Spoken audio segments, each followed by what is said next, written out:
Hello everybody, welcome. We are here for another brand new haunted attraction for us this year, and it is none other than A Petrified Forest here in Orlando. It has none other than 3 haunted trails to expect tonight, so I am excited to try this place out. We've heard so many great things about it, and we're going to test it out tonight, so come along. I think there's going to be a lot of scares, a lot of fun, food. Let's get going.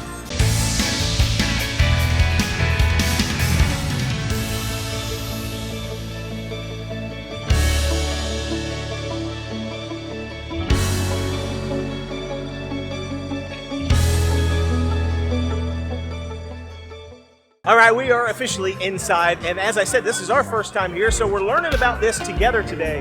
One of the first things that right out of the gate, there's no parking here right at Petrified Forest.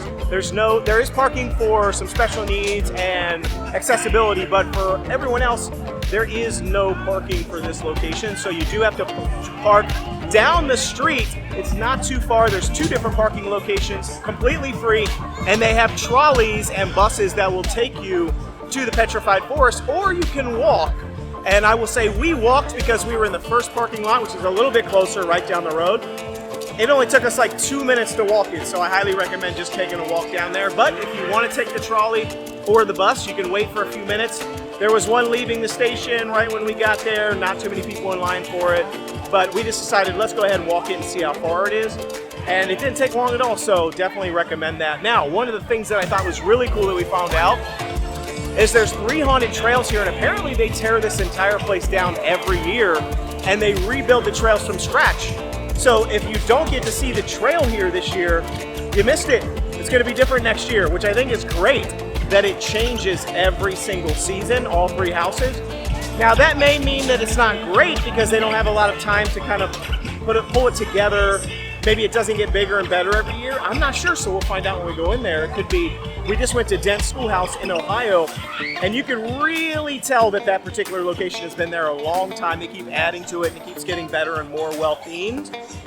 Now these are trails, it makes sense. You can't really have things out all year long in an outdoor trail. It would get destroyed by the rain and hurricanes in Florida, so that totally makes sense. But they have some pretty cool facades in front of the trails that look pretty nice.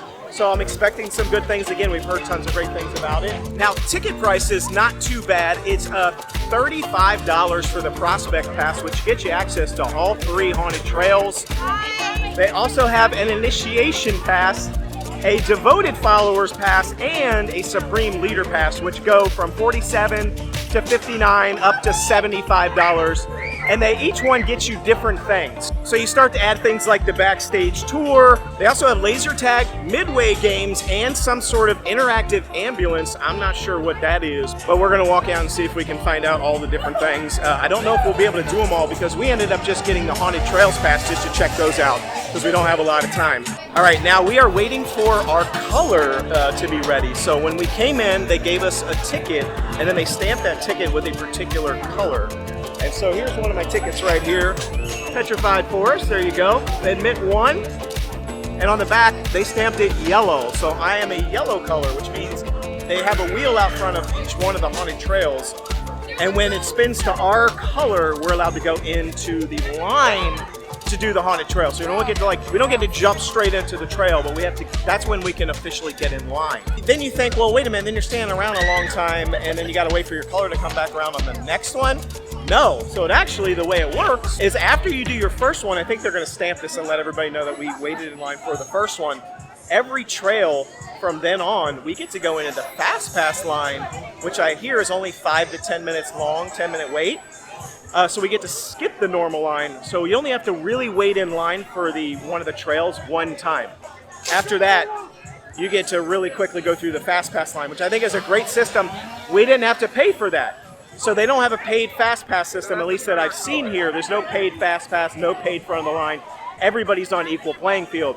The only difference in the cost of the access into the park here is some of the different things that you can do, like the laser tag and the interactive ambulance, which I don't even know what that is yet. Now, apparently they have something called a lights out night. I think it's only maybe 1 night per year, maybe 2, where you basically get a glow stick, and the whole time you're here is just you and your glow stick.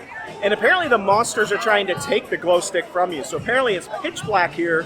You've got a glow stick And it does say the monsters will touch you, which is different from any of the haunted trail stuff here normally.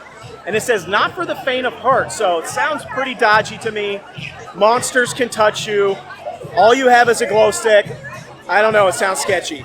Okay, we just got out of the estate of DeKay. And I just want to say, like, the theming in a lot of these rooms that are in, I'm stunned at how good the theming in these haunted trails are. It's almost like they tried to create a haunted house, like an indoor haunted house in the woods. So it's not just like you're walking through trails of like forest and trees and bushes, like you're going into like structures. And I gotta say, if I can get it without chainsaws coming at it, I have to say, there was one area in Estate of DeKay that was like a cornfield / cemetery looking thing. That had straight aura. What did you think? I liked it. I like how long the haunted house is. What did you think of that room, the corn thing? Outside? Yeah, that like outdoor like corn.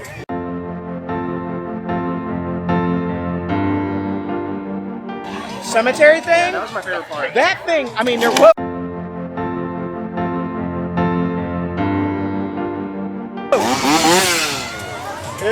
You can just keep on walking there, buddy.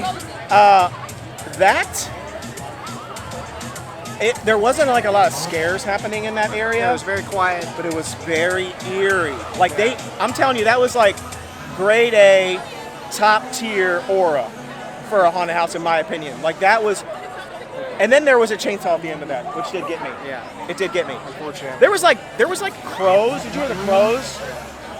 I just thought that if they do more areas like that, this whole place go crazy, right? I mean, all the stuff is good so far, but like that particular like corn, there was like fog and crows cawing and just aura. It was phenomenal. I was wigged out the whole time we were going through it, but I kept saying, man, this is awesome, but I'm also wigged out.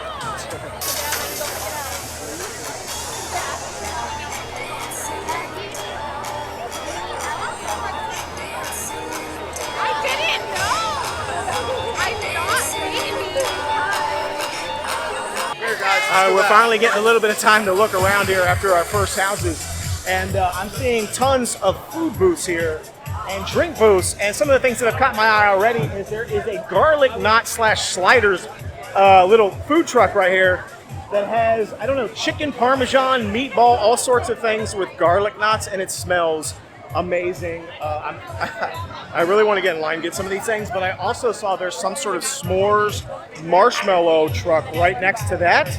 So you got dinner and dessert right next to each other, and they have all sorts of like fancy s'mores marshmallow things. And I saw one for a second that to me looked like the Stay Puft Marshmallow Man from Halloween Horror Nights, but it wasn't. It was some sort of like marshmallow like voodoo doll, I think, and it had like a stabbed little thing of blood in its chest, which I'm sure is just some sort of like raspberry jelly or something. But it's got tons of different stuff here, lots of food, lots of drinks, lots of things to do, and everything. And honestly, I can't stand here anymore because it smells so good. I'm gonna have to get in line and get some food. Looks like they have an official merchandise booth here, truck for lots of the different merch. I see Petrified Forest, Societies in the Shadow, which I think is the theme for this year. Societies in the Shadow, or I think that's what it says. Yes, Societies in Shadow. I think that's the theme for this year. I think it changes every year, just based on the themes of the houses that I saw. I'm gonna walk over to this side because I saw some more merchandise booths here. What do we have here? Ooh, we have a rescue, advocacy, and education for little dogs and little creatures. Yeah, hey, how's it going? Woohoo, what's up? How's it going? And we've got a freeze-dried candy booth here. And, oh wow, we have freeze-dried candy corn? Is it just candy corn, or is it freeze-dried candy? I think it's freeze-dried candy corn. I've never seen that before. Lots of little jellies. I did see a goat over here earlier. I don't know why there was a goat, but there was a goat, and it was super cute. And he was eating a box. He was eating a box. And then we saw the goat. We saw the goat later go into the haunted house, or the haunted trail. It got taken into the haunted trail. So I was like, was that a goat licking my leg? in the haunted trail. Looks like we got some local jewelry and things that are handcrafted stuff that you can buy right here. And then this over here says hot dogs and burgers. Ooh, I don't think a lot of people see this over here because the line's not too long and the line's really long over in the other areas. So that looks like a cool little spot to grab some grub. And then we have, I don't know, it says Kismet Gypsy? Ooh, this is a really cool looking little store. Oh, look at this. This is awesome. I love this. There's all sorts of like crystals and jewelry and little like trinkets and stuff that you can put. Little rocks, stones, fairies. Ooh, those fairies are skeleton fairies. All right, so I found out what the interactive ambulance is all about. Apparently, it's an escape room. They told me it's sort of like Operation, the game that you played as a kid or as an adult. But I went over and saw it. It's like a truck, and you go into the truck. It's some sort of ambulance on the inside. Ooh, I just had a bubble go by me. So interactive ambulance is an escape room, which I'm terrible at. So we're not going to do it tonight, but supposedly it's pretty good. Really? I feel like it's every time. We just got out of the Deadly game, and I really liked it. Kind of certain parts of it reminded me of Carnival because it was like fluorescent in there and stuff. That's from Kings Island. But the game one was really cute. It was. I think it was really well themed. I don't know. I kind of like the game vibe that it had going on, and the colors and the fluorescent. Yeah, it's cool.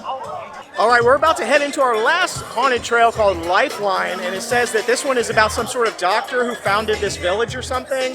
And got a bunch of suckers, I guess, to come live in this village.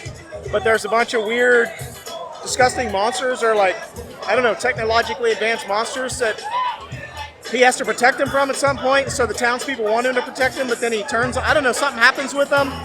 I'll put it up and you can read the backstory, but I don't know, apparently the townspeople decide that they need to fight back, or it says the only way out is through. I don't know. Sounds interesting, I guess. We'll find out if it's any good.